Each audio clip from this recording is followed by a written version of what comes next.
Ok, então vamos dar uma olhadinha como ficou a implementação a solução do nosso trabalho da máquina de junk food. Ok, a gente vai ver aqui a implementação em TypeScript. Então vamos só lembrar a atividade. Esse aqui é o nosso repositório, que é xcode po.github.io, e aqui a gente vai dar só uma lida. Máquina de vender junk food, né? Comida pré-processada, comida porcaria, esse tipo de coisa. O objetivo dessa atividade é implementar uma classe responsável por vender junk food. Na máquina existem várias espirais. O espiral contém uma certa quantidade de produtos do mesmo tipo e preço. O usuário coloca o dinheiro, compra o produto e recebe o troco. Aqui no github.io a gente pode executar o projeto, né, e ver ele funcionando. Ok, help. Então essas são as nossas opções. Iniciar passando a quantidade de espirais. Faltou aqui o nome do produto, né? Quantidade de espirais. Ah, tá certo. Iniciar passando a quantidade de espirais da máquina e o máximo de produtos em cada espiral.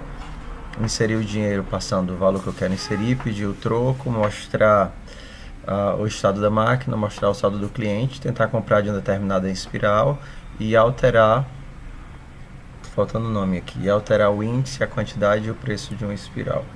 Ok, então vamos digitar um comando, vamos digitar mostrar, né? Já vem com algumas coisas inseridas. A gente tem aqui um todinho de valor 1 e preço um todinho de preço 2. O cliente começa com 0 e a máquina com 4. A gente também tem outro todinho aqui, ó. Tem todinho em duas coisas, uma coisa boa, gosto de todinho. Minhas meninas que gostam. Preço é 2,50. Ok, vamos tentar comprar. Não é para eu conseguir, porque eu não tenho dinheiro. Vou comprar da espiral 0, que é o todinho. Não tenho dinheiro, então vamos inserir R$50, que eu estou estribado. Então vamos mostrar o saldo do cliente, saldo de R$50. Então eu tenho R$50 e eu vou querer comprar o índice 0, esse todinho. Índice 0. Opa. Comprar do índice 0, compra efetuada com sucesso. Então quando a gente olhar, tô gravando. Tudo bem. Quando terminar de comprar esse todinho, aqui 0, e aí ele retirou R$2 da minha conta. Ok? Então vamos alterar produto. Help. Alterar. Índice, quantidade e preço. Acho que faltou o nome. Alterar, vou colocar Jujuba. Índice, no índice 4. Jujuba. 3 jujubas. E o preço de jujuba tá caro, R$10. Erro na alteração. É alterar produto. É só alterar. Alterar no índice 4. Eu tenho quantos índices? Show. Tenho 4. Tem um índice 4. Aqui, ó. Alterar nome jujuba, quantidade 3 e preço 10. Não sei porque que deu errado não. Tudo bem. Ok. Então vamos ver como é que fica essa implementação. Certo? Então essa daqui é a nossa solução em TypeScript. Ok? Nós temos aqui os nossos includes para poder usar a entrada e saída usando o próprio terminal. Isso daqui são funções que só servem como redirecionamento para o readline.question, que é a nossa entrada padrão, e para o console.log, que é a nossa saída padrão. Então são só funções que permitem, por exemplo, se a gente quiser fazer utilizando a página web, como é que eu faria entrada de dados? Se eu quisesse utilizar a página web, eu faria entrada de dados utilizando o prompt e passando o texto. Então eu uso a função cin, ela vai me chamar o prompt e vai retornar o que o prompt retorna. Então esse cin empacota a minha entrada. Se eu estivesse fazendo web, eu faria prompt e alert. Como eu estou fazendo usando o console, eu faço readline.question para perguntar e console.log para escrever. Então eu não preciso mexer no resto do texto. Eu posso utilizar cin, entrada padrão, e cout saída padrão. Vamos olhar para a cara da espiral, como foi que ficou. A nossa classe espiral, ela tem 3 atributos: nome, quantidade e preço, né? Lembrando de inicializar todos os atributos. O nome começa com vazio, quantidade começa com vazio e preço começa com vazio. Então nós estamos utilizando da facilidade do TypeScript de fazer declaração de atributos dentro do próprio construtor.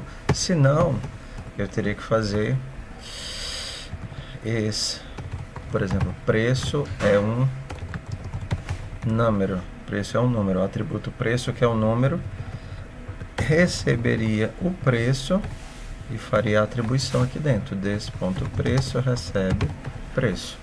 Então, o TypeScript ele tem essa funcionalidade, como acho que também tem no Scala e em alguns outros, de na hora que eu declaro público,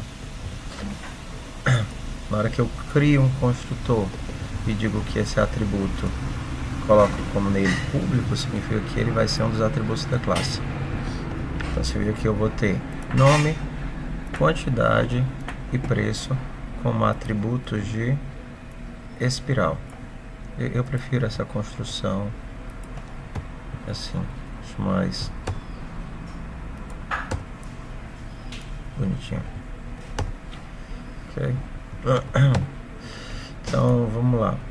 Esse método toString ele é interessante. Para que é que ele serve? Se eu tentar dar um print numa espiral, num objeto em espiral, diretamente na espiral ele vai, o JavaScript vai olhar: ei, essa espiral tem um método toString? Se tiver um método toString é porque ele sabe transformar a espiral no string. Então é isso que ele está fazendo. O que é uma espiral? Espiral é composto pelo nome, mais o nome da espiral. Quantidade, mais a quantidade da espiral. Preço, mais o preço da espiral.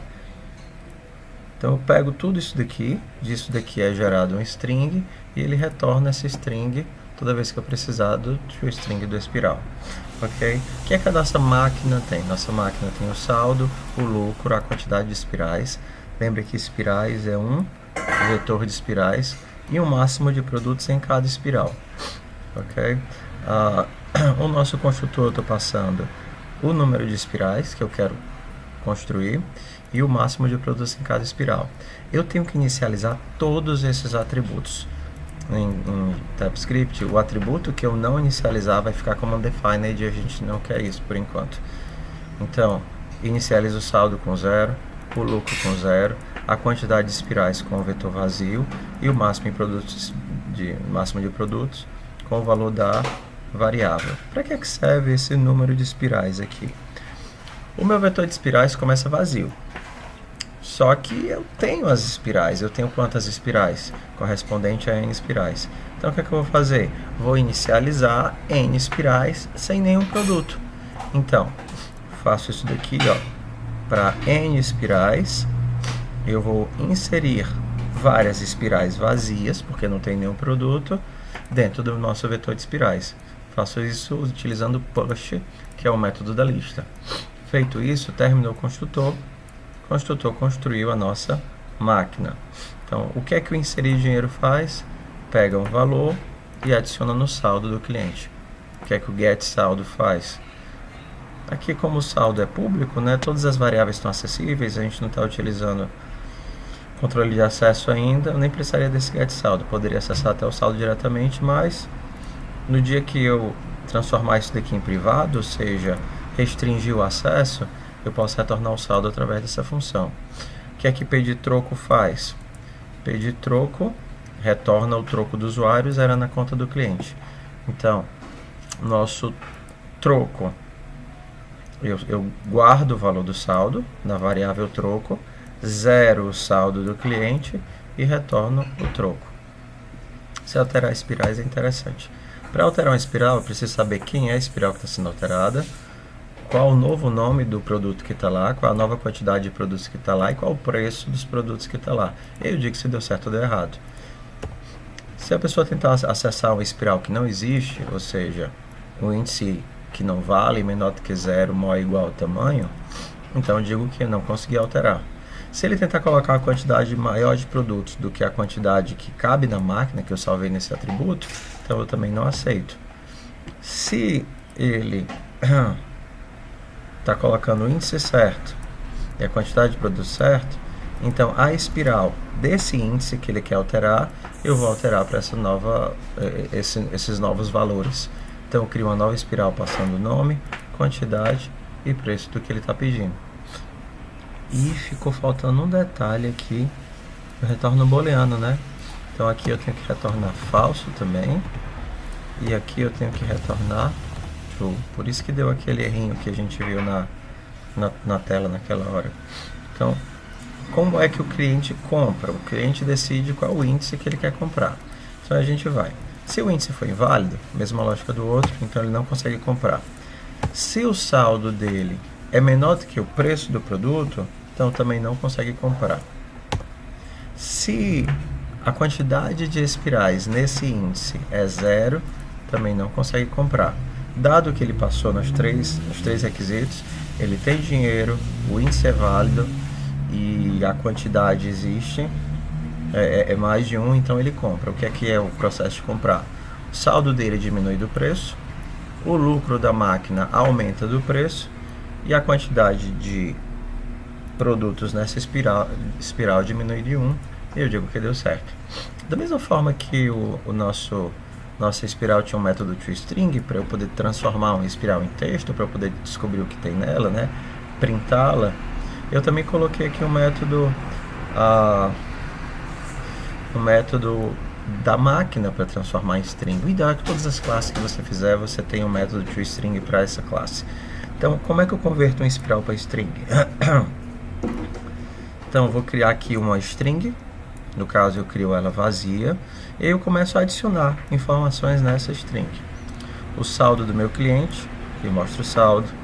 O lucro da máquina, e adiciono o lucro. E agora eu tenho que adicionar o valor de cada uma das espirais. Então, para cada espiral porque eu vou querer os índices, vou querer andar nos índices.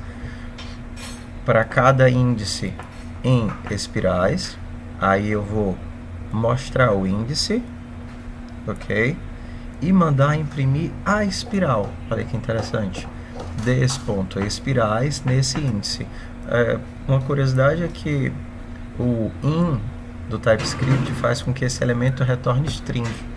Mesmo que não faça mais sentido inteiro, ele sempre retorna string no in. Então eu tenho que fazer uma conversão aqui. Esse índice, que ele retorna string, eu transformo em número e uso esse valor de índice para pegar a espiral a partir do vetor.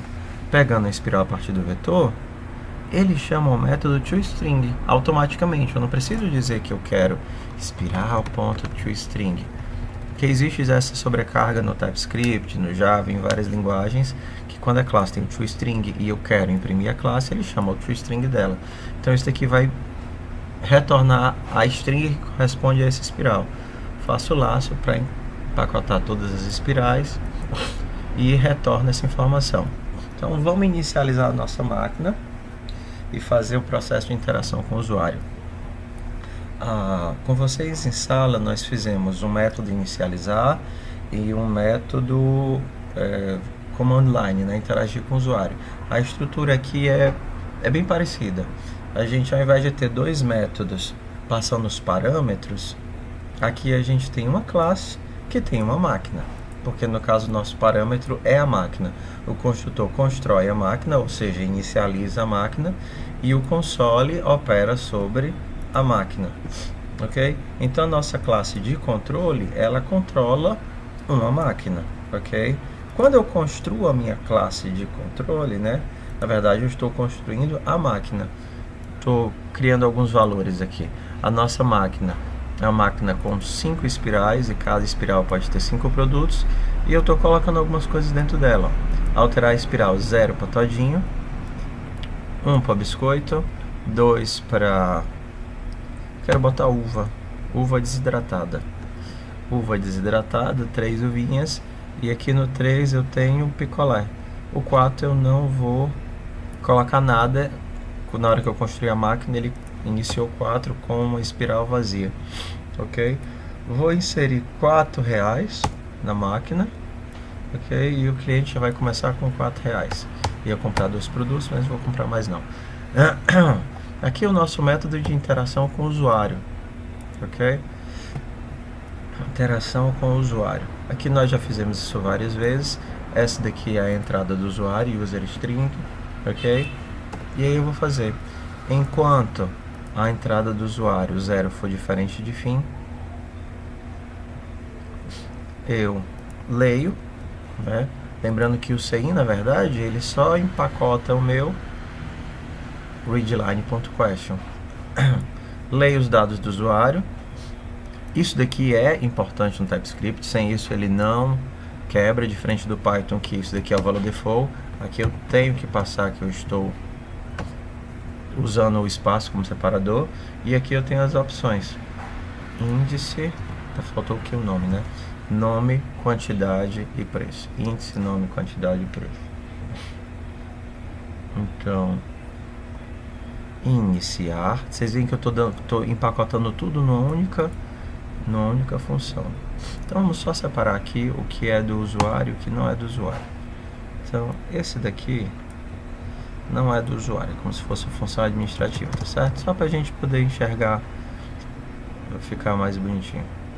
Iniciar, alterar. O usuário ele insere o dinheiro, pega o troco. Então esse daqui também. Pede o saldo e compra.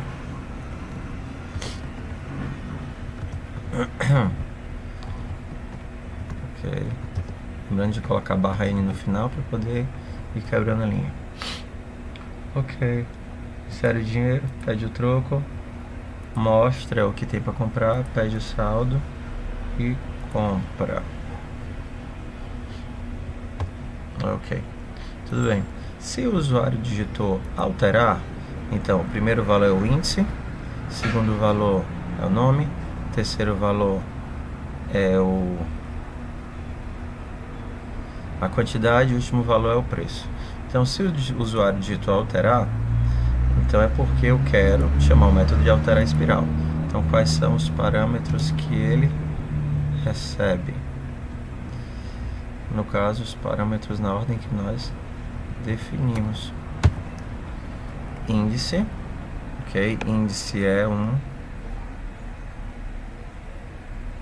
alterar espiral. Índice é um número, por isso que a gente está passando o número aqui. Nome é um string, por isso que a gente não está transformando em número. Quantidade é um número, por isso que a gente está passando o número. E preço é um número, por isso que a gente está convertendo o número. Então é importante que em todos os parâmetros que forem números, a gente tem que converter a informação para número, porque ela vem como string. No caso, o único que é string aqui é o nome, por isso que a gente não converte para número, ok? Tento alterar e guardo o resultado nessa variável result, que é um booleano.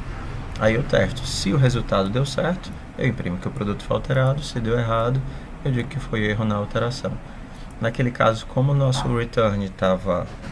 a gente tinha esquecido de retornar lá, o nosso return estava retornando undefined. E aí ele não entrava nesse if dizendo erro na alteração, mesmo tendo dado certo. Se o valor é iniciar, né, se eu coloco para iniciar, passando a quantidade de espirais e o máximo de produtos, eu vou criar uma nova máquina e salvar no meu atributo máquina da classe controle. Então, se é iniciar, acabei de criar uma nova máquina, passo os valores, né, que é a quantidade de espirais e o máximo de espirais, convertendo os dois para número, e mostro o estado da minha nova máquina. Esse des.máquina vai chamar quem? Quando eu tento converter uma máquina para string, o método toString da máquina. Ok? Quando eu digito dinheiro, o próximo parâmetro é o valor do dinheiro. Então ele converte, chama o método e mostra o novo saldo. Quando eu peço saldo, imprimo máquina.getSaldo. Como o meu saldo é público, eu poderia ter feito acessando diretamente o valor do atributo. Ok? O valor do atributo. Tanto faz, por enquanto. Quando eu peço o troco, eu chamo o método pedir troco. O meu pedir troco retorna um número, que é o valor do troco, ok? E o saldo da máquina fica zerado. Show, mostra a máquina. Comprar, tenta fazer a compra desse índice. Se o resultado disso deu certo, eu mostro compra efetuada com sucesso. Se deu errado, eu mostro erro de compra. Ok? Então, lembrando, onde é que estão esses métodos? O meu controle, ele controla uma máquina. No construtor de controle, eu construo a máquina. E no método OpenConsole, eu opero sobre a máquina. Então, vamos lá. O que é que a nossa função main tem? Nossa função main tem o controle que eu crio, que vai inicializar minha máquina, e o OpenConsole para interagir com o usuário. Então, vamos rodar isso daqui que a gente fez. Compilar. Executar. Ok. Comando ou help. Então, vamos mostrar o que tem. Eu quero comprar um todinho. Vou digitar comprar, quero comprar uva. Comprar 2. Compra efetuada com sucesso. Quando eu mandar mostrar, a minha uva é para ter baixado de 3 para 2. Vou tentar comprar um picolé. Não tenho saldo suficiente. Ele vai dizer que eu não consigo comprar. Então vamos colocar mais dinheiro na máquina. Dinheiro. Falta 10 reais na máquina. Meu saldo agora é 11 reais. Vou tentar comprar de novo meu picolé. Magnum. Comprar 3. Ok. O picolé que tinha 2. Agora só tem 1. Pois é isso, pessoal. Se vocês não fizeram ou tiveram alguma dificuldade ou fizeram errado, sugiro que vocês refaçam a atividade. É importante vocês aprenderem o que tem aqui, não apenas de olhar, mas fazendo, para que as outras atividades você também consiga realizar. Ok? Pois então, valeu.